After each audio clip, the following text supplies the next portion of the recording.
Hey guys, you're here with Mark Boutwell at PerfectGardens.com. So in this video, we're going to talk about recharge versus grow big from Fox Farm. Thank you so much, Mark Smith, for watching the videos and engaging with us. It always makes it a little bit more interesting. Okay, so let's go ahead and look at recharge.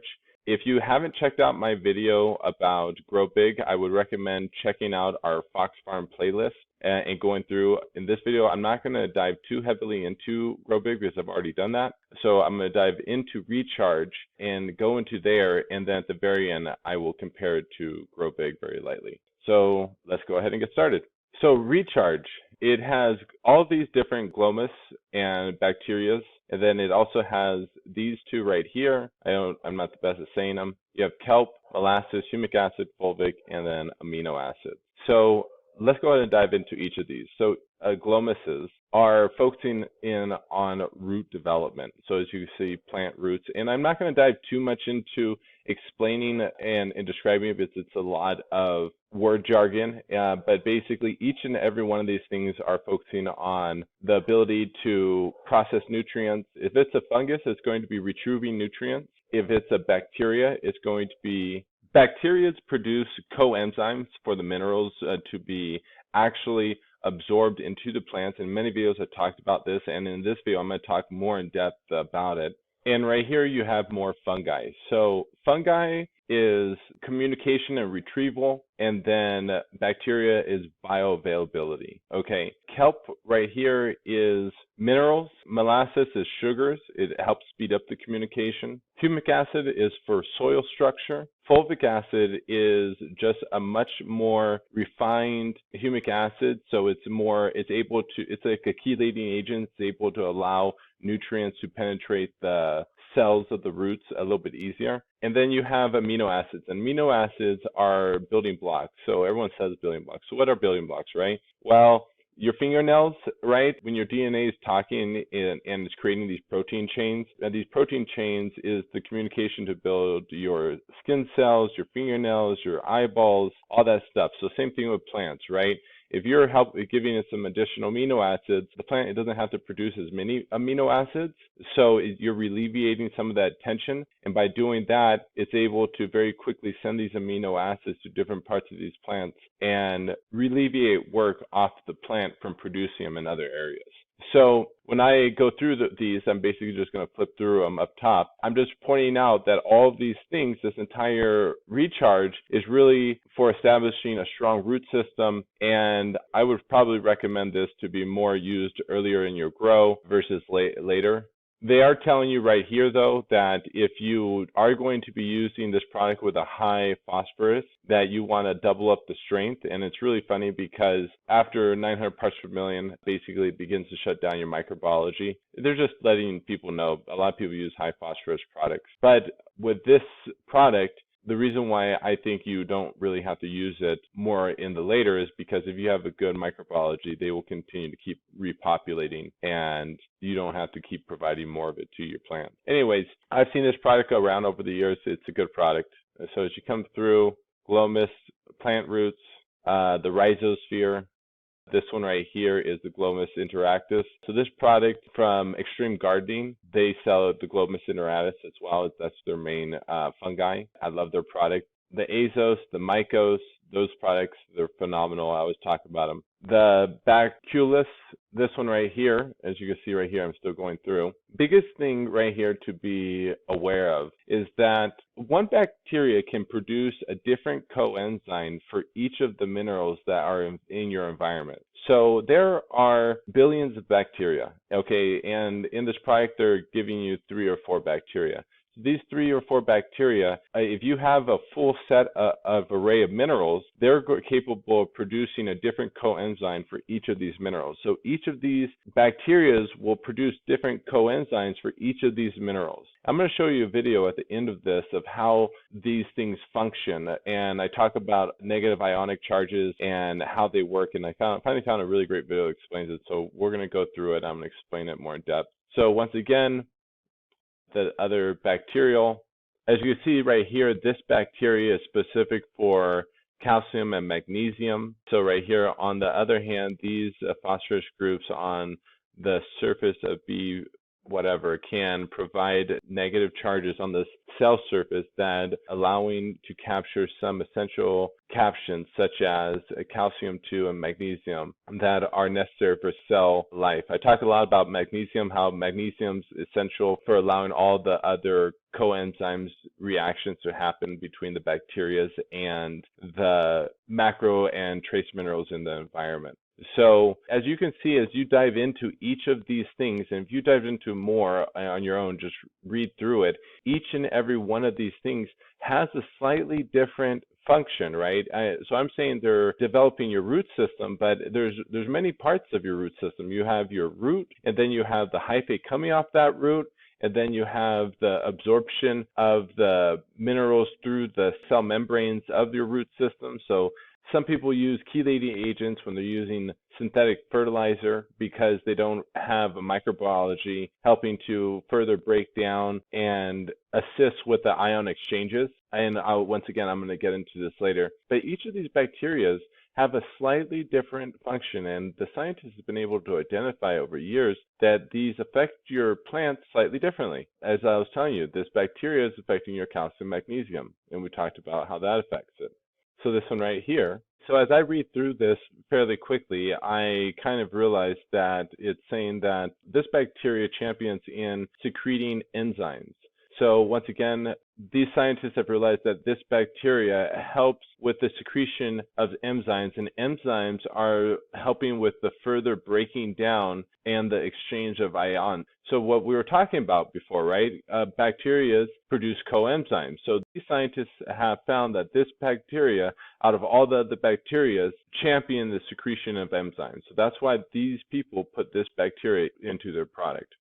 I'm going to talk about subculture M and subculture B. These are also beneficial bacteria and fungi. The subculture M is the fungi, and subculture M is the bacteria. And if you research each of these, and that we've reviewed some of these right here, but if you research some of the fungi in the back of the subculture M, it will talk about them specifically attacking fungi, specifically attacking powdery mildew. In some video in the future, I did it earlier this season, I just haven't got the chance to edit it yet, I talk about how I make my foliar spray teas. And I use these products specifically, the M and the B, because some of the bacteria and fungi here in these products are meant specifically for powdery mildew. So I'm adding in my drops of balance to make sure the water is clean and has trace minerals in there.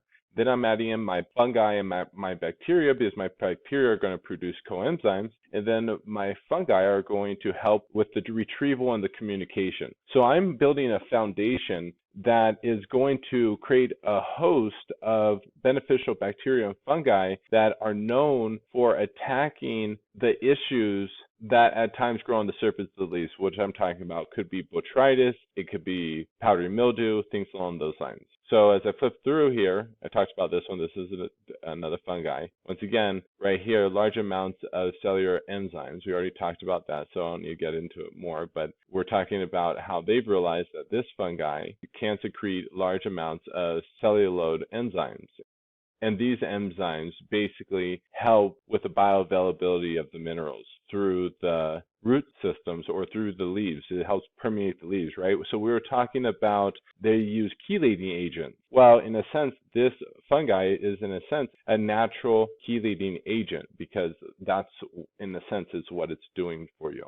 And remember, when we use a lot of fertilizer, it makes all of these fungi and bacteria dormant. So that's why they have to use chelating agents, because we're replacing what these things used to do for us when our soil was alive. Okay, so I think we already talked about amino acids. Amino acids are building blocks. When you add in additional amino acids, the plants don't have to produce their own amino acids. And when they don't have to produce something themselves, they can spend more time doing another function on the plant, and which ends up being faster growth, larger flower development. The oil production doesn't get reduced. A lot of people will add phosphorus for larger flowers, but this is another way of getting those larger flowers without it hurting the oil production on the plants, because everyone knows if you add too much fertilizer, it reduces your oil production. Well, the amino acids is another way of getting larger flowers without the reduction of oil on your plants. Okay, so Fox Farm right here, the difference. So as you can see, recharge is all about building up your soil, your microbiology, food for your biology, cellular structure for your soil, and then fulvic acid is like a chelating agent. So this helps process salt-based fertilizers in your soil and help these things penetrate your rhizosphere a little easier. And then your amino acids, which alleviates certain functions, which allows your plants to do other things. Your grow big is two different types of nitrogens. So that's synthetic. Magnesium, boron, and I got into this video, these are all chelating agents, right? Because if they didn't have these chelating agents, these salt-based fertilizers would combine together in this bottle and turn into a salt and fall out of solution. So they need all these things to allow these fertilizers to stay suspended in this liquid. And because of a higher concentration of fertilizers shutting down the microbiology, they use chelating agents to help these fertilizers permeate the cellular membrane. Okay, so for some reason this video isn't playing very well, so I'm just going to go ahead and let this play fairly quickly and just explain it as it's talking over.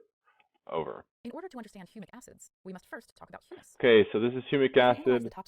Humic acid, when you break it down, is comprised of 45% minerals, 25% air, 25% water, 2% dead organic humus, and 1% living matter.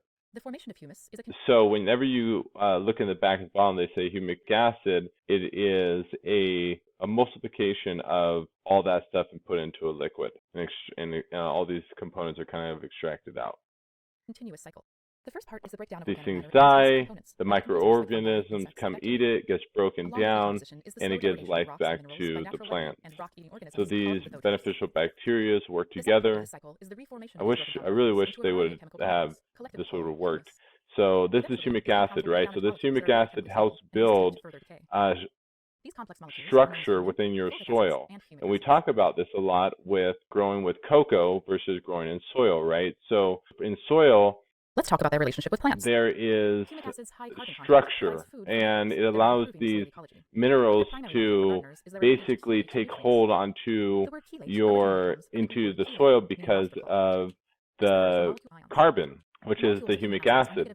And all these things right here, as you can see right here, this thing was molecules of humic acids are going around, it's losing these charges, and they're negative ionic charges.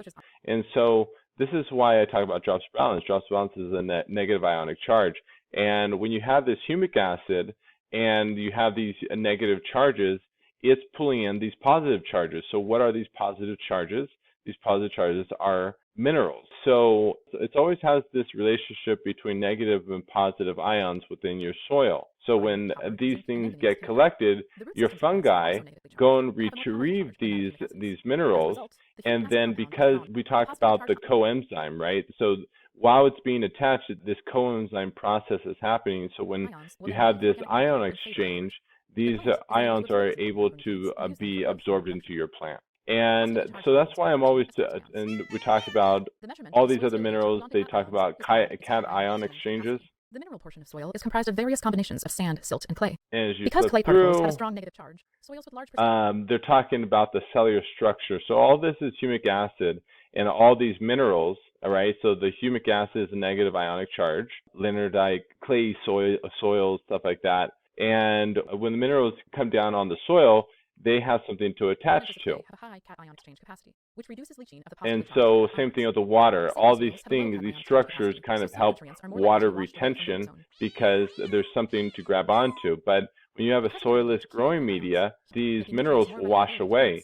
But when you add in a humic acid or a little bit of negative ionic charge into the situation, those minerals will stay in your soil long enough, which I've talked many times before about the magnesium. Magnesium needs to be in the environment when you have a pH up and down change through the CO2 and oxygen released through your root system. Through that process of the change, that magnesium because it has to be in your environment. That's why people have magnesium calcium deficiencies, because the magnesium washes away because it doesn't have anything to hold on to. That's why I always recommend to have a little bit of compost in your cocoa to allow that magnesium to be able to be stationary for a while to do its function.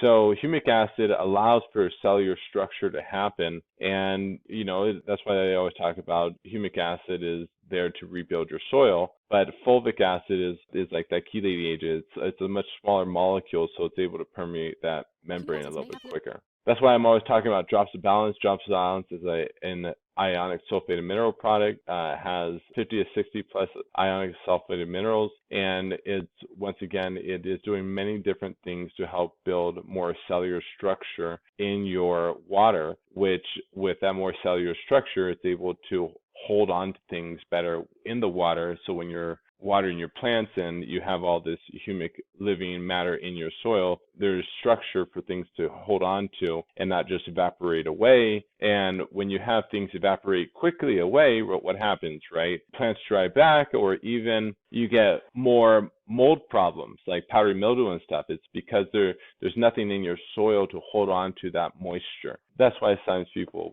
might throw down hay or something on the top. Anyways, I hope this video was helpful. Please like, share, and subscribe. And once again, I'm here available to you guys if you guys want further assistance. Please post your comments and I'll do my best to get back to them. Thanks so much and have a great day, everyone.